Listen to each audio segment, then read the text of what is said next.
Diestros en la guerra, nunca antes vencidos, despiadados y sanguinarios, el terror de todo ejército que les enfrentaba cara a cara en el campo de batalla. Su ferocidad era bien conocida en el Viejo Oriente, en Europa y aún en nuestros tiempos en el continente americano, siendo copiados en nombre y uniforme por países como Estados Unidos y Brasil.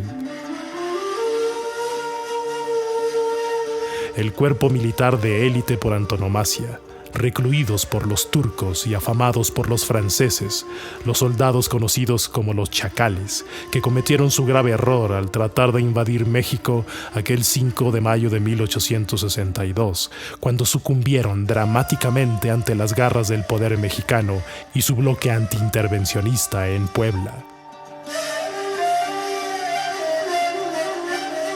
Los zuavos argelinos, el ejército de terror cuya trágica derrota se escenificó en territorio nacional.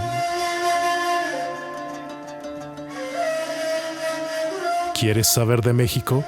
Acompáñame a conocerle en sus ilustres páginas.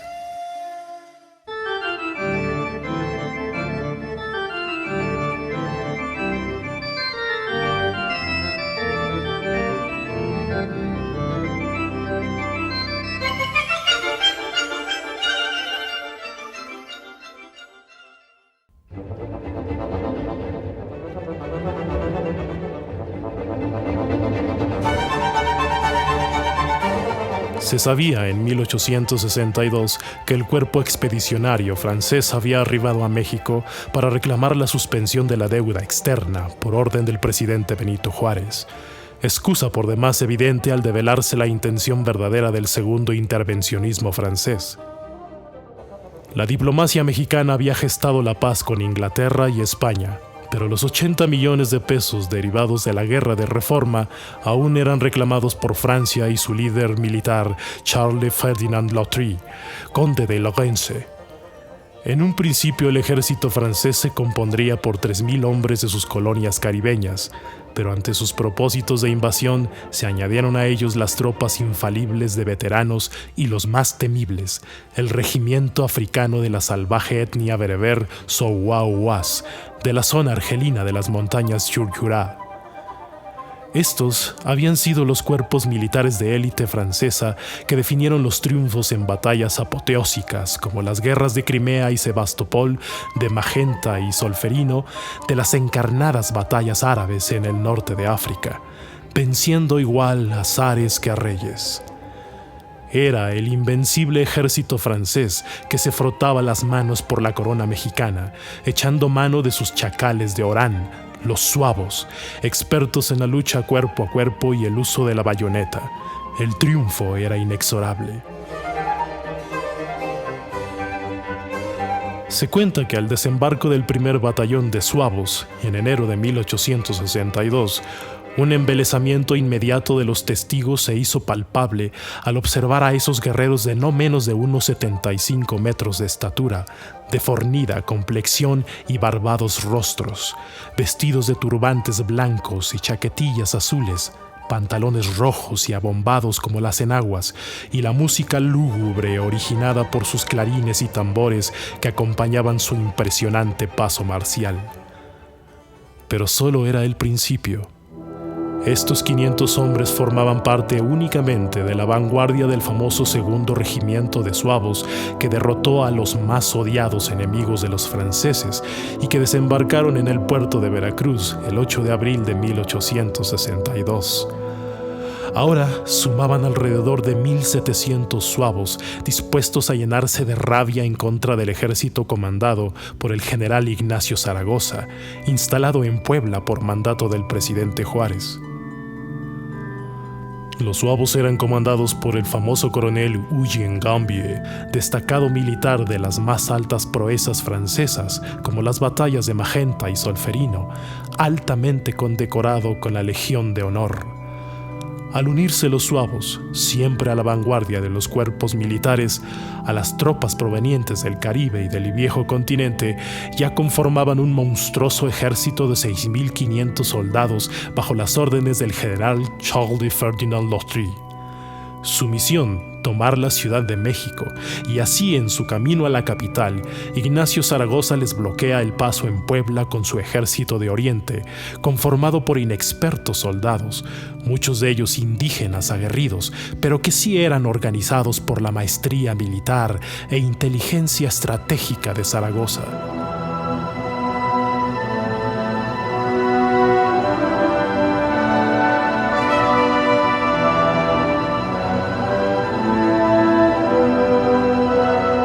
Una lluvia de rosas recibió a Lautry y su ejército, como se lo había prometido a Napoleón III, el diplomático francés Dubois de Saligny, pues la metrópoli poblana era partidaria de la invasión dado su bastión de corte conservador. Cientos de cuerpos sin vida de los sanguinarios suavos resbalaban por las laderas de los cerros de Loreto y Guadalupe al ser forzados a retroceder constante y furiosamente por los soldados mexicanos que defendían los fuertes de las cumbres. Unidos a los cazadores de a pie, los suavos restantes lanzan una última estocada fallida al alcanzar los muros del fuerte de Guadalupe y desplomarse con sus humanidades masacradas hacia el fondo del foso, formando con sus cadáveres escaleras de fantásticos guerreros derrotados por el sorpresivo ejército de Oriente. Un heroico acto de guerra logra el subteniente Kess al llegar a una abertura del fuerte y disparar a quemarropa contra los artilleros mexicanos ante la explosión de los cañones nacionales. Un abanderado es herido en el foso del fuerte, perdiendo de las manos su sagrada insignia, pero un valiente sargento francés la levanta para izarla estoicamente y lanzar el grito «¡Venid a mí!», al momento que una bala toca su pecho fatalmente, para caer sobre la bandera y protegerla con su muerte. Imaginemos, pues, ante qué ejército luchaba el general Ignacio Zaragoza y su inexperto bloque militar,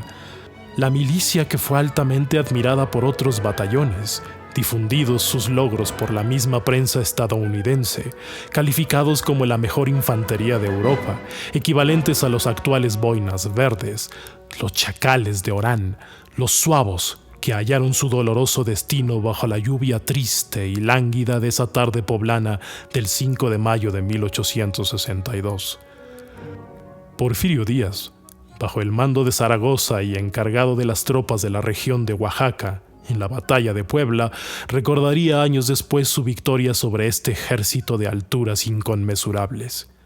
Me parecía que era un sueño. Los suavos continuaron luchando para el ejército francés en territorio mexicano y llamando a otros regimientos como el primero y tercero para reforzar la lucha intervencionista, sufrieron otras grandes derrotas, pero también victorias para lograr el motivo imperialista de Napoleón III. Pero nunca antes, en una de sus más homéricas batallas alrededor del mundo, habían dejado tantas lamentaciones por sus héroes caídos como lo hicieron fatídicamente en México. Por fin, en 1865, el segundo regimiento de suavos embarcó el navío Lugón en Veracruz para dejar atrás las humillaciones militares más dolorosas en su haber y entintar los libros históricos de nuestro país como uno de los pasajes grandiosos en el cual se venció al ejército más temible de esa época. Y yo te hago esta pregunta: ¿has conocido un poco más de México?